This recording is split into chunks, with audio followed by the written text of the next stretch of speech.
The first provocation. The galaxy was wide and full of powerful empires, each one proud of its fleets and armies. Among these giants, humans were seen as small, fragile, and young. They came late to the stars, they built colonies slowly, and they never claimed vast territories like others. To most species, humans were just another small race that would bend when pressed. But arrogance is dangerous, and one empire soon made a mistake.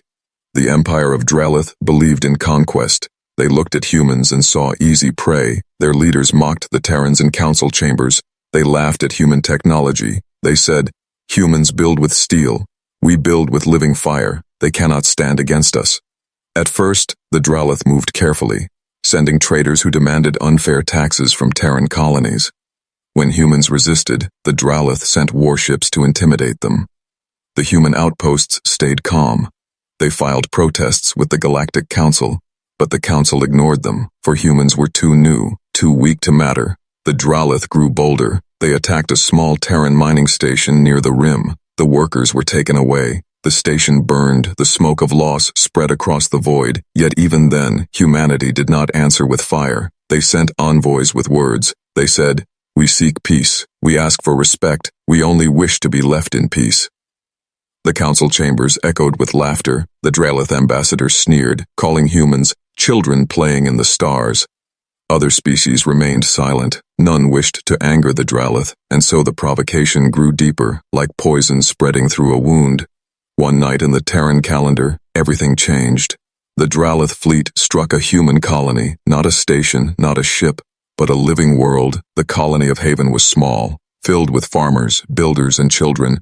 The Drellith descended from orbit and unleashed fire upon the fields and cities.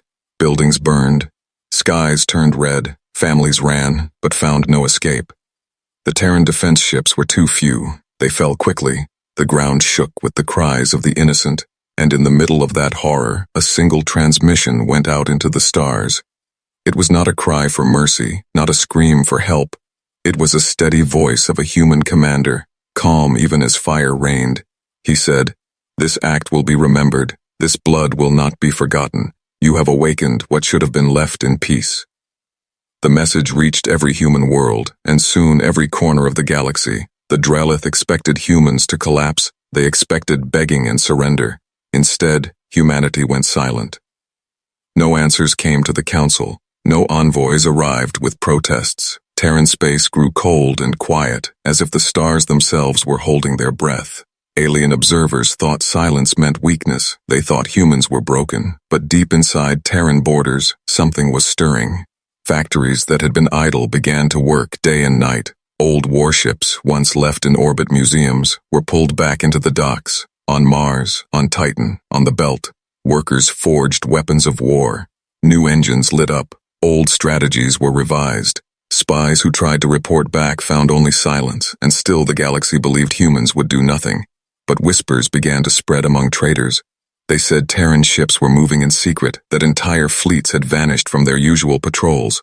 A smuggler swore he saw hundreds of warships gathering near Neptune's orbit, but no proof was ever found, for humans let no secrets escape.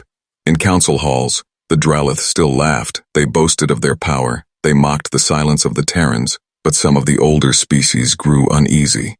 One elder whispered to another, "When humans are silent, beware, they are not broke. They are waiting." The provocation was complete. The line had been crossed. Haven was gone, its soil turned to glass, its name etched in Terran memory, and though no human voice spoke of war, their eyes burned with fury. It was only a matter of time before that fury would fall upon the Drellith. The stars above Haven were quiet. But in that silence, destiny was shaping. For humanity had been mocked, provoked, and scarred, and now their rage had been awakened. The galaxy did not yet know it, but a storm was coming, the silent preparation. After the fall of Haven, silence spread through human space. The colonies spoke in whispers, the people mourned, but no loud anger came.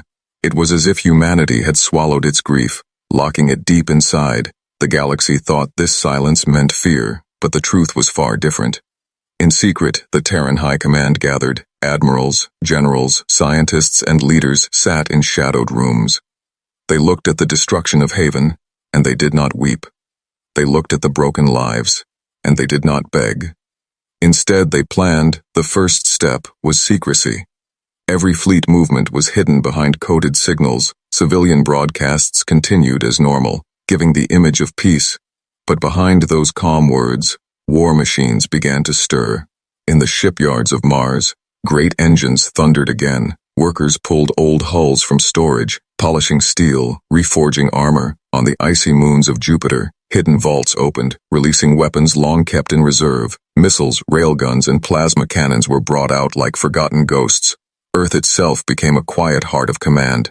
Politicians who once argued now spoke with one voice. The people demanded no revenge openly, but in their silence they supported the build-up. Factories ran without pause, mines dug deeper than ever. The hum of industry grew louder with every passing day. Aliens sent spies to wear. Tush, but they saw little. The humans had learned from centuries of struggle. Their networks were layered, their codes impossible to break. Every time an alien spy thought they found truth, they met only shadows. Yet not everything could be hidden. Merchants traveling through the belt noticed strange patrols, convoys of ships carrying nothing but sealed cargo containers. Some whispered that these were the bones of new fleets being built. Others claimed to have seen dreadnoughts moving in silence, their engines cold to avoid detection. The Dralith, arrogant and blind, dismissed the rumors. They declared to the council, humans are broken, they cannot rise again. Their fleets grew lazy, their soldiers drunk with victory. They believed Haven was the end of the story, not the beginning, but among the neutral species, doubt began to spread. The elder of the Cabal said softly, "Do not mistake silence for weakness. Humanity has known patience before." Another species whispered, "The Terrans are hunters. They strike only when the prey has forgotten the danger." Yet none dared to speak too loudly, for fear of the Dralith's wrath. Back in Terran space, commanders trained in secret, pilots drilled again and again in hidden sectors, soldiers sharpened their weapons, learning new tactics that combined old Earth warfare with space combat. Every lesson from history was brought forward, from ancient cavalry charges to modern mechanized war. The humans prepared as if all of their past was guiding them. On one lonely station orbiting Titan, an engineer wrote words on a wall. "Never again shall we bow," it read. Those words spread quietly among the workers, then to the soldiers, then to the people. It became a silent vow, unspoken in public, but alive in every heart. The galaxy continued with its daily routines. Trade moved, councils met, species bickered about borders, but with inhuman borders, silence grew heavier. It was the silence before a storm, the kind that makes even the bravest sailor uneasy. One smuggler who passed near Neptune told a story later. He said he saw a fleet hidden in the blackness, warships drifting without lights. He swore they were larger than anything humans had shown before, but when others asked for proof, he had none, only fear in his eyes. The Dralith laughed again. They told their people the humans were finished, that no resistance would come. They mocked Terran silence as cowardice, but deep inside some of their officers grew restless. They wondered why the Terrans had not begged, why they had not surrendered. In the quiet halls of Terran command, the answer was already prepared. Humanity had chosen not to scream, not to cry, not to announce revenge. Instead, they would let their silence carry weight, and when the time came, the silence would break with thunder. Thus the galaxy waited, some with arrogance, some with fear, and some with hope. None yet knew the scale of what was coming, but one truth had already begun to form like a shadow over the stars. When humanity goes silent, they are preparing for war, the first strike. The galaxy believed Terran silence meant surrender. Months passed after the burning of Haven, and the Dralith Empire grew careless. They expanded deeper into disputed zones, seizing resources, enslaving smaller colonies. Their fleets grew fat with plunder, their admirals proud and arrogant, but far from the eyes of the galaxy, humanity had finished preparing.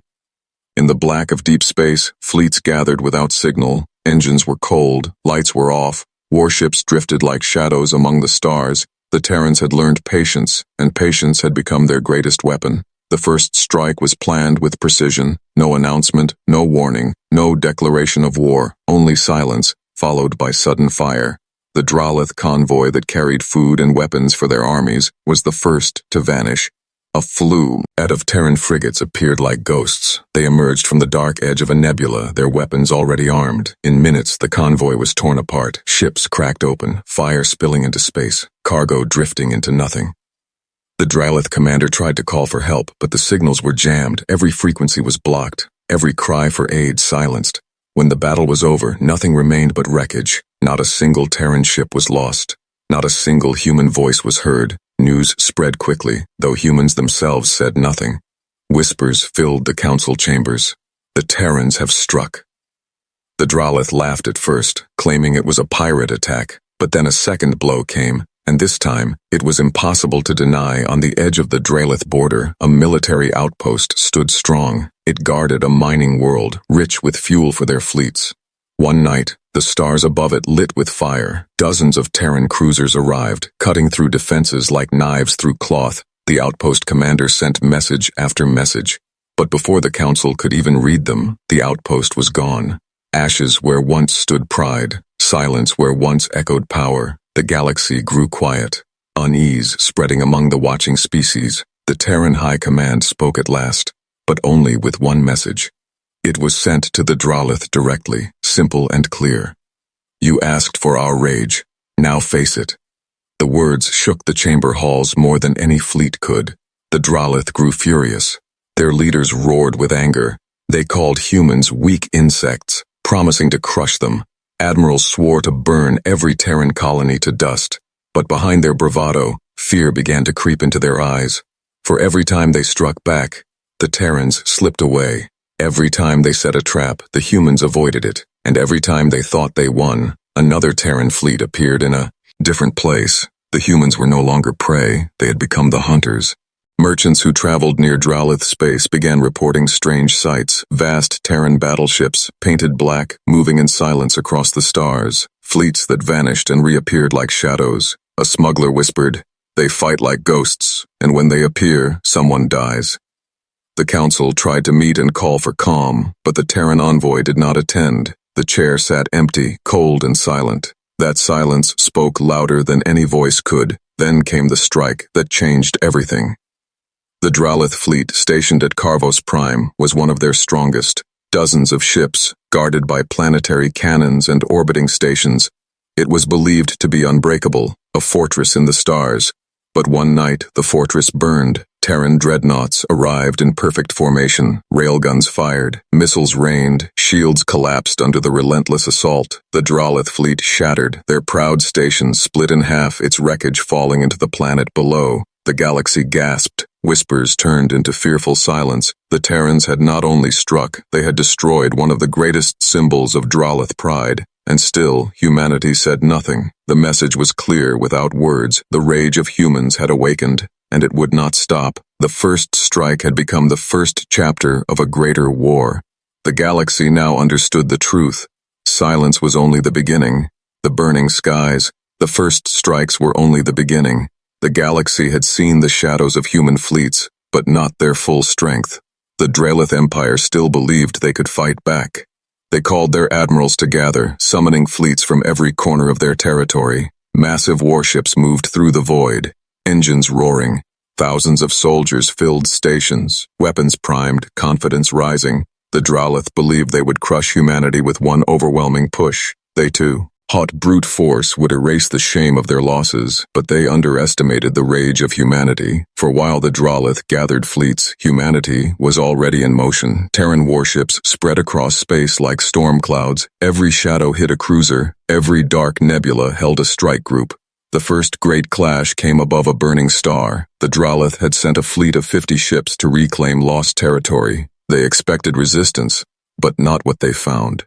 When the Terran fleet arrived, it was larger, stronger, and faster than anything seen before. Terran dreadnoughts fired first, their railguns glowing bright. Missiles streaked like falling comets, smashing through shields. The Drylith returned fire, but their shots went wide. The humans fought with deadly precision, each strike carefully planned. Within an hour, the Drylith fleet was gone. Not scattered, not broken, but gone. Only wreckage remained, drifting in silence. The Terrans vanished back into the black, leaving no survivors. Word of the massacre spread quickly. The Drylith called it a coward's ambush, but other species began to whisper the truth, that humans had mastered war in a way the galaxy had not seen in centuries. Soon, the skies across the Drylith Empire began to burn. Terran fleets struck supply lines, cutting off fuel and food. Convoys vanished into smoke. Stations fell silent without warning. Every day brought another loss, another fire, another grave. On one world, the skies turned red as Terran carriers released waves of fighters. The fighters moved like predators, circling, diving, striking without pause. Dralith defenses fell apart, their cities shaking as bombs lit the horizon. Children of the Dralith cried in terror, just as human children had cried on Haven. The Dralith Council grew desperate. They demanded answers from their generals, but every report was the same.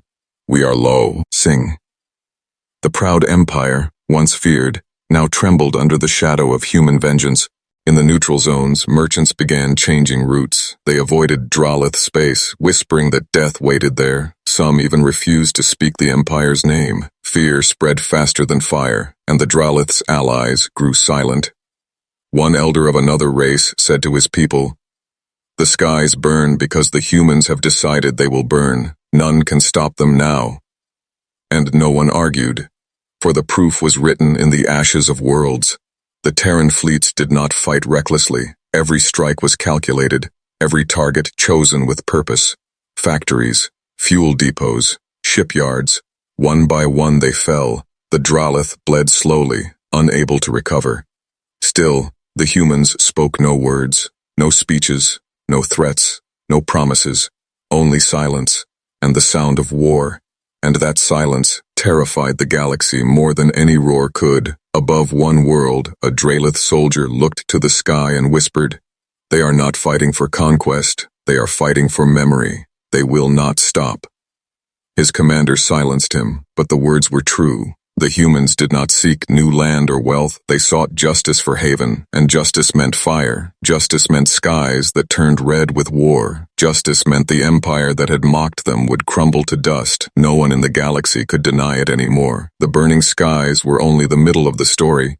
The storm had begun, but the worst was yet to come, for the humans had shown their strength and they were not finished. The galaxy now waited, fearful, wondering what the Terrans would do next. The desperate council. The skies of the Dralith Empire burned day after day. Fleets that once brought fear now drifted in pieces. Worlds that once glowed with pride now lay in smoke. And still, humanity gave no pause, no mercy, no answer to the cries of the galaxy. In the grand chambers of the Galactic Council, fear grew heavier. Species that had once laughed humans now sat in silence. Their eyes shifted nervously whenever the name Terran was spoken, for they knew the storm had only begun, and none wanted to be caught inside it. The Dralith sent their highest ambassador to the council. He shouted, his voice breaking as he demanded aid. "The humans are out of control. They are monsters. They destroy without end. We must unite to stop them." But no one answered. The room that once echoed with voices stayed quiet. Some feared the Dralith, but now more feared the humans. Others whispered, "This is justice. They struck Haven. They reap what they sow." And so the pleas of the Dralith fell on deaf ears. The council debated in secret. One faction argued that helping the Dralith would balance power. Another warned that standing against humanity would bring destruction upon them too. The oldest among them spoke only one line: "Do not test Terran rage, for we do not yet know its end." Meanwhile, the Dralith homeworld shook under the weight of panic. Citizens rioted in fear. Soldiers deserted their posts. Factories could not keep up. Resources grew thin, and every day brought new rumors. The humans are coming. The humans are near. Still, their leaders tried to appear strong. They broadcast messages of victory, showing old battles and claiming they were recent. They told their people that the Empire was unbreakable, but their lies fell apart each time another world went silent. A desperate meeting of Dralith generals was called. They sat around a long table, their maps covered in red marks of loss. One general slammed his fist and said, "We must sue for peace, or we will be erased." Another hissed, "Peace? With those creatures? They want our extinction." The debate raged through the night, but in the end, the truth could not be denied. The humans were not slowing down. They were not listening. Every attempt to send envoys did the same. The ships vanished, never to be seen again. It was as if the humans refused even to hear their voices. Back in the council chambers, smaller races began to worry. If the Terrans destroyed the Dralith completely, who would be next? Some feared that once the fire of human vengeance burned out, it would spread to others, and yet none dared to stop it. One bold speaker from a minor race stood up. He asked, "If we let this continue, what lesson will remain? If humanity learns that rage cannot be challenged, what will happen to all of us?" But no one answered, because deep down they all knew the lesson was already being written in fire. Outside the council, rumors spread faster than trade. Merchants carried stories of human fleets blotting out the stars. Smugglers swore they saw Terran dreadnoughts hiding in asteroid fields. Every tale grew darker, and fear became the currency of the galaxy. The Dralith, once proud, now begged. Their leaders sent secret messages to other species, offering riches, territory, even servitude. But the replies came cold. "We will not stand against humanity." The Empire was alone, and still, the Terrans remained silent. They issued no demands, no ultimatums, no peace offers, only silence, followed by the fire of war. That silence broke the spirit of the Dralith more than any weapon could. One elder in the council whispered a truth none wished to admit. They are not negotiating because they do not want peace. They want memory. They want Haven avenged. They want the Dralith erased. And though none spoke it aloud, all knew it was true. The humans were not fighting a war for power. They were fighting a war to make a lesson eternal. The desperate council of the galaxy ended in failure. No alliance was made. No army was raised. Only fear remained, heavy and suffocating. And in that fear, the Dralith Empire stood alone against the storm they had created, the fall of a legacy. The Dralith Empire had stood for thousands of years. They had crushed Vals, enslaved weaker races, and ruled their stars with iron fists. Their name had once carried fear across the galaxy, but now that name was breaking, piece by piece, under the weight of human vengeance. Terran fleets closed in from every side, no longer hiding, no longer shadows. They came with the fury of storms. Hundreds of ships, black and silver, engines glowing like burning suns. They moved with purpose, not like raiders, but like executioners. The Dralith tried to resist. World after world was fortified. Soldiers poured into trenches, cannons filled the skies, but the humans were relentless. Every defense was shattered, every stand was crushed, every scream was silenced. One Dralith commander looked at the star maps and whispered, "They are not conquering, they are erasing." His officers fell silent, for they knew it was true. Every system destroyed was not occupied, it was left in ruins. The Terrans advanced toward the heart. The Dralith homeworld, once called the Jewel of Fire, it glittered with towers and shining seas. Its skies had never seen war. Its people believed themselves untouchable. But the Terran fleets surrounded it, filling the heavens with black steel. The Council of the Dralith met in panic. Their leaders shouted, begged, and argued. Some cried for surrender. Others swore to fight to the last breath. But all of them felt the same cold truth. The humans would not forgive. The first strikes came like thunder. Orbital stations burned. Defense grids collapsed. Terran dreadnoughts rained fire from above. Cities lit up like candles and fell into ash. The people screamed, running through streets as towers crumbled. Children hid in tunnels as shockwaves shattered glass. The once proud army fired from the ground, but their weapons barely scratched Terran shields. Their courage was drowned beneath the storm. From orbit, the Terran commanders gave no speeches. They did not gloat. They did not curse. They did not taunt. They simply fought, cold and silent. For them, this was not conquest. It was justice, written in fire. The Dralith leaders sent a final plea into the stars. They begged the Council of the Galaxy, "Save us, help us, we will pay any price." But the galaxy answered with silence. No one dared to speak. No one dared to move. And so the homeworld burned. Oceans boiled. Skies turned black. Great cities fell into dust. Monuments crumbled to rubble. The Jewel of Fire was gone. Nothing left but ruins and smoke. When the last defense line collapsed, a human signal filled the stars. It was short, only one sentence. "Their legacy ends today." Then even that voice went silent. The empire of the Dralith was no more. Its fleets gone, its armies scattered, its people broken. Not a single world remained whole. Their name, once spoken with fear, was now spoken with pity, and soon not spoken at all. Across the galaxy, species watched in silence. They saw the power of Terran wrath, and they trembled, For if humans could erase an empire this great, what could stop them if they chose another? The memory of Haven had become the death of a legacy. The stars above the Drelith homeworld glowed with wreckage, ships broken, stations torn apart, ashes drifting through the void, and in that silence, the message was clear. Humanity would not forgive cruelty, not ever again. The galaxy remembers. When the last fire on the Drelith homeworld faded, silence filled the stars. The proud empire was gone, their fleets shattered, their worlds in ruin, their name broken. Where once their banners flew, now there was only dust, and in the silence, the galaxy trembled. No species dared to celebrate, no one dared to speak too loudly, for all knew the truth. An ancient empire had been erased, not by chance, not by luck, but by human hands, and if humans could do that to the Drelith, they could do it to anyone. Merchants who once bragged of safe routes now traveled with fear. Smugglers whispered stories in dew. Arc corners of stations, they said human fleets appeared like ghosts, and when they left, only silence remained. They said the Drelith begged for mercy, but none was given. In the council halls, no one spoke the Drelith name again.